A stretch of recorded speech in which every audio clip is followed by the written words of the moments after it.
Yeah, I think a lot of it was, my teammates. I think they kind of helped me out, especially when he's driving downhill. They showed their bodies. We kind of just overloaded him. We kind of blitzed him throughout the games. So shout out to my teammates. They kind of helped me.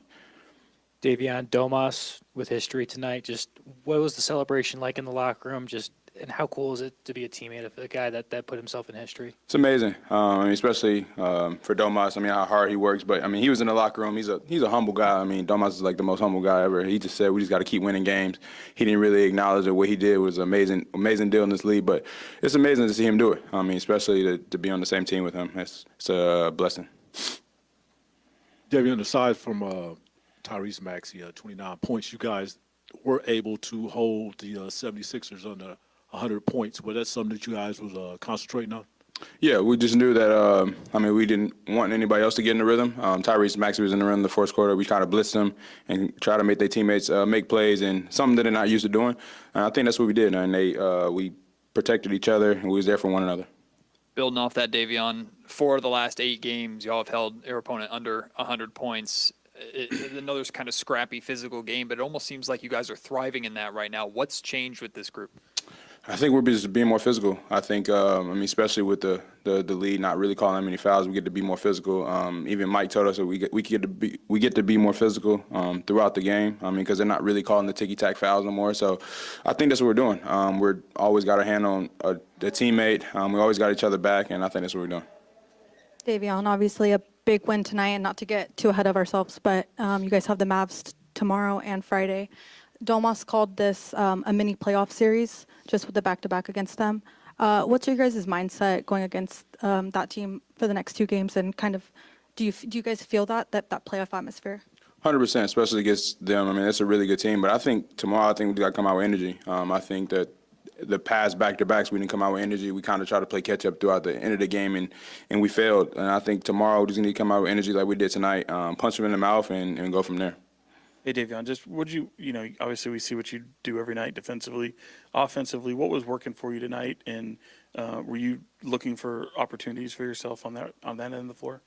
I think I was just taking what the defense was giving me. A lot of the shots I just was open and I knocked it down. And I got in the paint when I needed to. When my teammates was denied, I just got in the paint like I usually do. But kind of just take what the defense give me. Yeah, Davion, it seemed like last postseason physicality was a big talking point as well. How much do you feel like the physicality that you guys are playing right now will help when we get to that point? Even last year, when you seen the playoffs, it was a physical game. I think we're thriving in it now. I think last year we kind of got caught up late to it. We did it at the end of the season, and I think that we kind of was tired from missed shots and things like that because we wasn't used to being physical. But I think now carrying on to the playoffs, I think we'll be ready for it.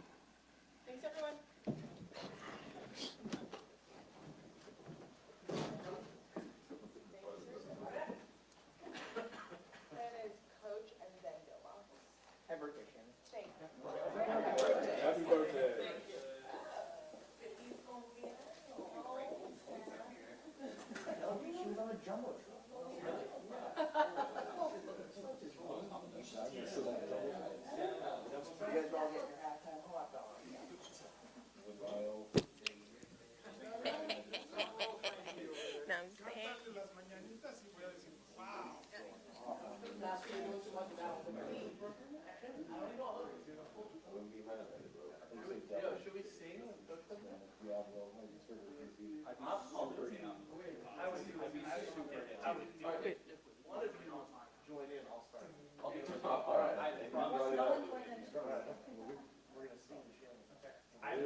Happy birthday to you.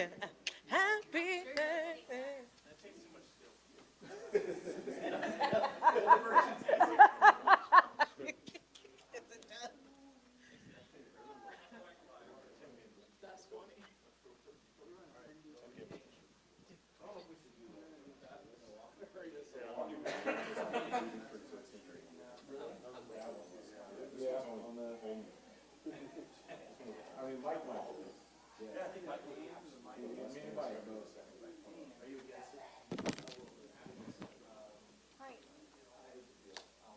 Ready?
And shout out to Domas. Man, what a job to break a record, that's been there since the ABA-NBA merger. What a phenomenal year he's having. Obviously, he should have been an all-star. Obviously, he should be talked about for first, second, third All-NBA. And he should even be in the MVP discussions with the way that he's playing. This is also his 25th triple-double or something like that. 25th triple-double. He's up there with guys like Oscar Robertson. There's only 4 other players to do it. Oscar Robertson, Jokic, Bill Russell, and Russell Westbrook. And I mean that is unfreaking believable. So Domas, hell of a job, buddy. That is big time, and I hope he gets a lot of praise because it's definitely well deserved. I tell you, man, our formula, I guess, as of late has been to defend, which we did a pretty good job of, defend the three-point line, which we did, even though Maxey went off, we still did a pretty good job of. They shot 32% from there, and also win the possession game. And, we did that. We had 8 turnovers to their 15. We won the free throw line game. We had 28 to their 20. They out-rebounded us in terms of offensive rebounding, but we scored more second-chance points than them. So we won the possession game handedly while trying to defend at a high level. Maxey had 21 points, I think, in the first quarter.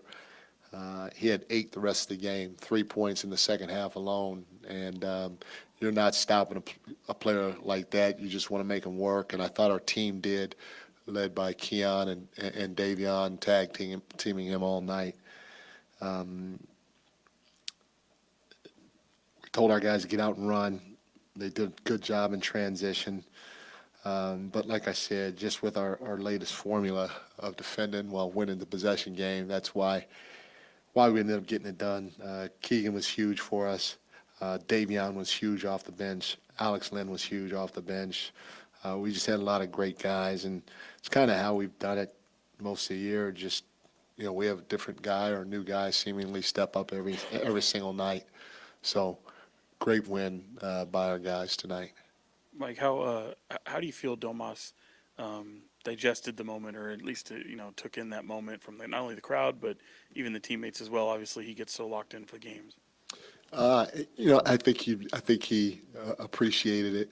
I think it touched him. But at the end of the day, he wants to win. He wants to win so bad. He just wanted to get the game going, and he wanted to get this W. And that's what he's about, and that's what makes this even more special because of the human being that he is too. Mike, for the last 8 games, you've held your opponent under 100 points. It now seems like the physical style, almost the team is thriving in it a little bit. Have you seen a switch being flipped specifically? It almost looks like, again, your guys are enjoying playing that style right now. Yeah, they do, and they're talking about it a ton. So now I'm not the only one talking about it. They're really talking about it in the locker room, which is good. And I said this analogy before. We're going to talk defense, but we know we're a good offensive team, and we're going to be able to find a way to score points. But at the end of the day, the more that we embrace defending, that's the better chance we're going to have, because now we don't put as much pressure on us to make the wide open shot or to make this play or to make that play. We can play free while knowing that, hey, if we buckle down, we're going to be all right, because we can get 110 easy. We can get 115 or 112 pretty easy with the guys we have. But we can't give that up because we might not always get 122, So It's fun when your team embraces that side of the floor, especially when they're as talented offensively as they are. Mike, the Kings have been in Sacramento for 39 years now, and of that time, only 10 times have they had a over 500 record. You have 2 of those. Rick Adelman has the other 8. Just how crazy is it that you're sort of building something here, and how much do you want to see this thing through? That, first of all, that's crazy. That's a little crazy stat. No disrespect. That's a little crazy stat. Wow, it took me a minute to digest that, but no, at the end of the day, just like everybody in that locker room and everybody in this organization, we want to compete for a championship. And, for us, that's what it's about. And we're fighting our tails off just to do that. And, hitting these other milestones along the way are definitely something that we embrace because it continues to add to the belief that our guys need to have in order to reach those heights. So we don't want to take anything for granted. Nothing is too small. But at the end of the day, we're fighting for a championship just like everybody else. And, we feel like if we play up to our potential, especially like I said on the defense end of the floor, we're going to give ourselves a chance. So, to get records along the way, to hit milestones along the way, yeah, we love it, we applaud it, we embrace it, we accept it. But at the end of the day, I definitely, just like everybody else in that locker room in this organization, want to win a championship for the city. Coach Brown, it seemed like, Davion Mitchell, he has a knack for hitting timely baskets. I mean, he's just right on time, hitting a 3 or something like that at some course of the game when you guys need something. Can you talk a little bit about his play tonight and doing, those type of actions? First of all, he was defense player of the game. He had a heck of a game defensively for us. But he works so hard on his shot, especially in the summertime, even during the year, that, in the short amount of time that we've been around him, he's gotten a lot better. Not only has he gotten better shooting the ball with his percentage, but also you could see his confidence is going up, and he knows when he's open, he's got to step in and let that thing fly. And you're right, he's hit timely shots for us all year. He hit some big ones tonight when they went on a run or when they were starting to feel themselves a little bit and he was left wide open. He didn't hesitate, and that's what we want from all our guys. We don't want them to hesitate. We want them to step in and knock down the shot or at least shoot it, and he did that. And he was very successful doing it, and we don't want him to stop. Mike, tomorrow, big matchup against the Dallas Mavericks, a back-to-back. I know not trying to get ahead of yourselves with enjoying this win, but when do you flush this win and when do you start working on one of the teams that you're fighting for in a playoff spot? No, we've already been working on it. It starts with our advanced scout, Dan Hartfield. He's saw him probably a couple of times already and sent his report in, and I don't know whose game it is, but the offensive side of the ball and defensive side of the ball have already been taken care of. We'll meet as a staff tomorrow and talk about them and get ready for the game. So the preparation has already started. We all know it's important. It's one of the things I said in the locker room.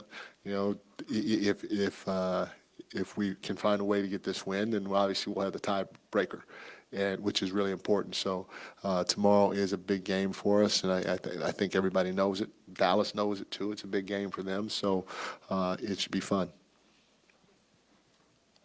Mike, you talked about the guys kind of enjoying like this newfound defensive identity. How much are you personally enjoying it, given that you were the one kind of leading the parade by yourself for a while? And can you get in? Yeah, I mean, for a while you were the you've led them here is the point, and so you must be gratified to see them come this far. And what are you seeing exactly that they're doing, and how much are, like we've heard people mention the way the game's being called a little bit differently now? How much is that a factor right now? Well, the officials are doing a great job. Prior to the All-Star break, it is tough because I started in the NBA 33, 34 years ago, and it was a grown-up game. You had to take a hit, and sometimes you gave a hit. You had to play through it. You had to figure it out, and that's, to me, what separated guys like myself, ordinary guys from NBA guys, because I couldn't take those. I can try to deliver them, but I couldn't take those hits and stay on balance and still make plays and stuff like that. And there's probably a little too much of that with the grabbing, and that's why part of the reason why the scores were a little lower. Also, part of the reason why the scores were lower, the spacing wasn't the same. The skill set, in my opinion, of the players weren't the same. You had a guy 7 foot, you throw him and throw the ball into the post, and you play out of it. And so the pace wasn't the same. But now with the skill set where it is right now, and the spacing of the floor, and the movement off the ball, and all that stuff, if you touch a guy prior to the All-Star break, he's going to the free throw line. You see guys getting 15, 17, 19 free throws from one guy. Sometimes one guy is getting more free throw attempts than than their opponent. And so now, they're calling the game, in my opinion, like they should. You just hope at the end of the day that the free throw attempts are fairly even, but you welcome that physicality, because now we're going to see, okay, who's a grown-up and who's not a grown-up out there on the floor, and who can play through it and not get flustered by the officials, not get flustered by the contact, not get knocked off your spot or anything like that. And then on the flip side, it gives you more confidence to, okay, we talk about being physical. I'm going to hit somebody. I'm going to lead with my chest, but I'm going to hit them now, because I know they're not going to get a call every single time. And it prepares you, in my opinion, for what the playoffs are going to be like. The playoffs are a physical style of basketball. And, for teams that are young and that have never been there or haven't been there much, to get a taste of that during the regular season on a consistent basis and figure out how to manage your play in a physical game like that, it just gives you confidence and preparation come playoff time. And our guys have embraced it, and they're showing it. We say we want to play fast, we want to play physical, and we're doing it. We're doing it on both ends of the floor, and we want to play together.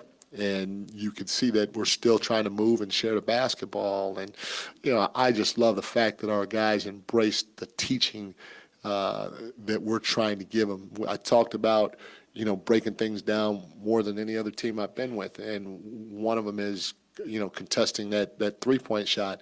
And, our guys made fun of some of the analogies and breakdowns that we did in terms of trying to teach them that, the closeouts and all that other stuff.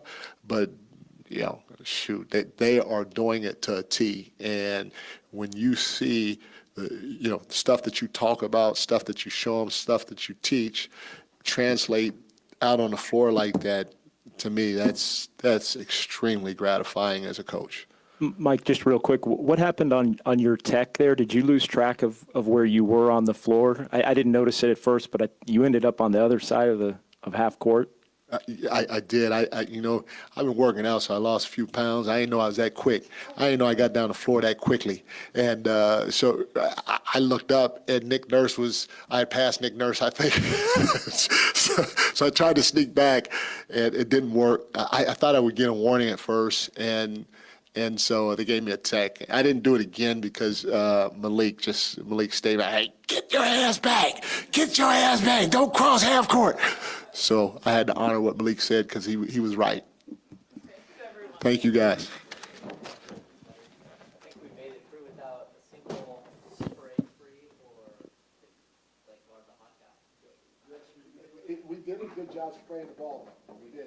And hopefully it's getting to the north.